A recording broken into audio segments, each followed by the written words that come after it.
Hello दोस्तों, नमस्कार। सरकारी नोटिफिकेशन में आप सभी का स्वागत है। उत्तर प्रदेश सरकार ने यूपीएसआई की वैकेंसी जो निकालने जा रही थी वह निकाल दी है।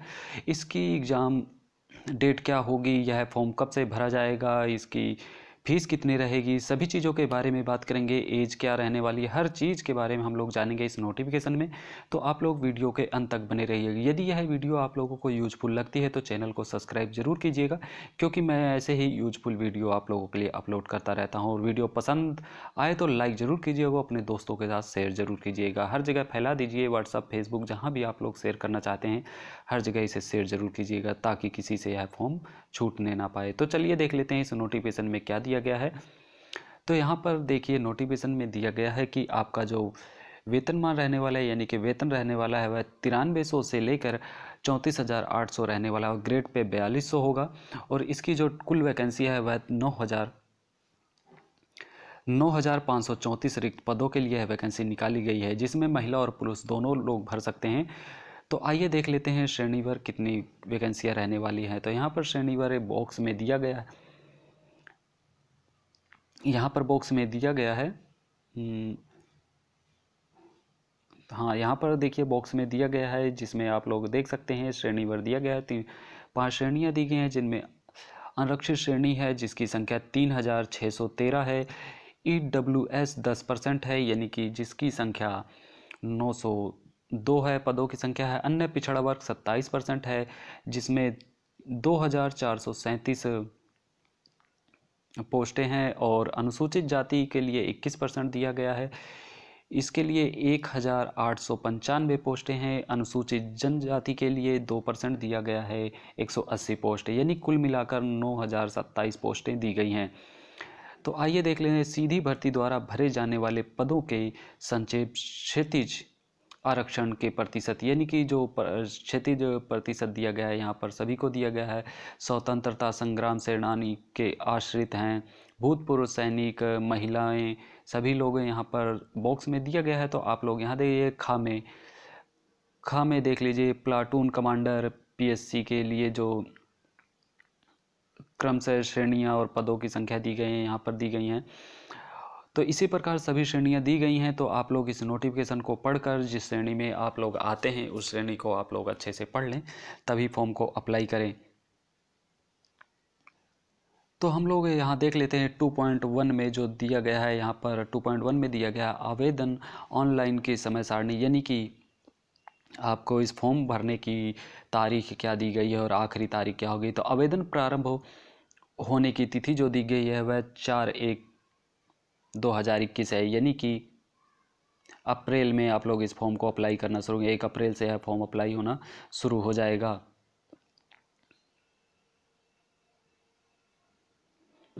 और इसे आवेदन करने की जो अंतिम तारीख है वह है आवेदन शुल्क जमा करने और एवं आवेदन पत्र सबमिट करने की जो अंतिम तिथि है वह 30/4, यानी कि अप्रैल के आखिरी दिन 30 तारीख को आपका यह फॉर्म सबमिट करने की डेट समाप्त हो जाएगी। और जो आवेदन शुल्क रहने वाला है 2.2 में दिया गया है, इस भर्ती प्रक्रिया के लिए सभी अभ्यर्थियों हेतु आवेदन शुल्क 400 रुपये रहने वाला है।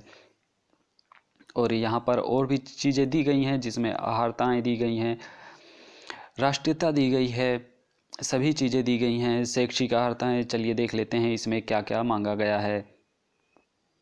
तो यहाँ पर जो शैक्षिक योग्यताएँ दी गई हैं वह इस प्रकार हैं। देखिए 3.2 में शैक्षिक योग्यता दी गई है, जिसमें काम में दिया गया है कि उप निरीक्षक नागरिक पुलिस एवं प्लाटून कमांडर पीएससी पदों के लिए भारत सरकार द्वारा स्थापित किसी भी विश्वविद्यालय से स्नातक उपाधि या सरकार द्वारा उसके समकक्ष मान्यता प्राप्त कोई भी शिक्षक योग्यता होनी चाहिए। और खा में दिया गया है अग्निशमन द्वितीय अधिकारी पद के लिए भारत में विधि द्वारा स्थापित किसी विश्वविद्यालय से विज्ञान के में स्नातक उपाधि एवं सरकार द्वारा उसके समकक्ष मान्यता प्राप्त कोई अर्हता टिप्पणी में यहाँ पर दिया गया है। तो इसे आइए देख लेते हैं यहाँ क्या दिया गया है, क्या पूछा गया है। तो इसमें टिप्पणी में दिया गया है 2 पॉइंट दिए गए हैं, जिसमें है आवेदन करने की अंतिम तिथि तक अभ्यर्थी को अपेक्षित शैक्षिक अर्हता आवश्यक आधारित करनी चाहिए तथा उसकी अंक तालिका अथवा प्रमाण पत्र उसके पास उपलब्ध होने चाहिए।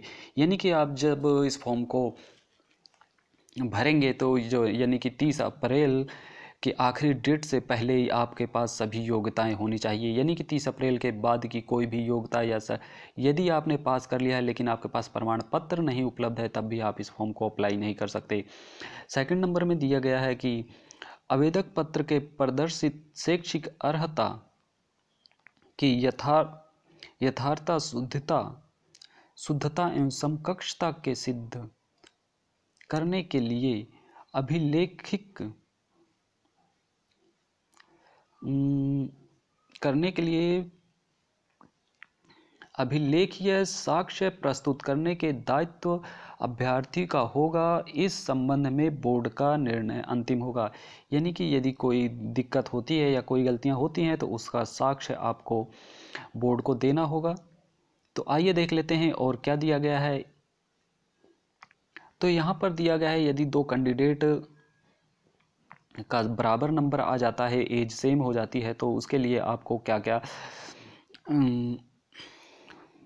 करना पड़ सकता है। तो उसके लिए यदि आपके पास डोइक यानी कि नीलिट का कंप्यूटर ओ लेवल का प्रमाण पत्र है तो आपको वरीयता दी जाएगी, या फिर प्रादेशिक सेना में न्यूनतम 2 वर्ष की अवधि की सेवा की हो, यानी कि 2 वर्ष आपने प्रादेशिक सेना में सेवा की हो, या राष्ट्रीय क्रेडिट कोड का भी प्रमाण पत्र आपके पास हो तो आपको ऐसे में वरीयता दी जाएगी। तो आइए अब आगे देख लेते हैं कि आपकी आयु के बारे में क्या यहाँ पर दिया गया है, आपकी आयु क्या होनी चाहिए। तो आपकी आयु के लिए यहाँ पर दिया गया है भर्ती के लिए आवश्यकता है कि अभ्यर्थी को दिनांक 1/7/2021 को 21 वर्ष की आयु प्राप्त कर ली हो और 28 वर्ष से अधिक की पूर्ण ना हो। यानी कि आप लोग 1/7/2021 को 21 और 28 वर्ष के बीच में होना चाहिए। अर्थात अभ्यर्थी का जन्म 1/7/1993 से पूर्व और दिसंबर 1/7/2000 के पश्चात का ना हुआ हो। यानी कि 1993 से 2000 के बीच में आपका जन्म हुआ हो। तो अब आगे देखते हैं और क्या दिया गया है इस नोटिफिकेशन में। तो यहाँ पर जो भर्ती की प्रक्रिया है वह है कि यह चयन उत्तर प्रदेश उप निरीक्षक और निरीक्षक नागरिक पुलिस सेवा यथा संशोधित नियमावली 2015 संपप्त संशोधन 2020 के अधीन किया जाएगा। सप्तम संशोधन 2020 सेवा नियमावली संकलन है। यानी कि आपकी और आगे दिया गया है 4.1 में ऑनलाइन लिखित परीक्षा, यानी कि परीक्षाओं के बारे में दिया गया है। तो यह आपकी परीक्षा जो है 400 अंकों की ऑनलाइन लिखित परीक्षा होगी। तो आइए देख लेते हैं इसमें सिलेबस क्या क्या रहने वाला है। तो जो सब्जेक्ट रहने वाला है वह सामान्य हिंदी होगा 100 अंकों का, मूल विधि संविधान सामान्य ज्ञान 100 अंकों का होगा, सांख्यिकी एवं मानसिक योग्यता परीक्षा 100 अंकों की होगी, और मानसिक अभिरुचि परीक्षा, बुद्धि लंबित परीक्षा तर्क की यानी कि जो रीजनिंग होने वाली है 100 नंबर की होने वाली। इसी प्रकार कुल मिलाकर आपका 400 अंकों का एग्जाम होगा।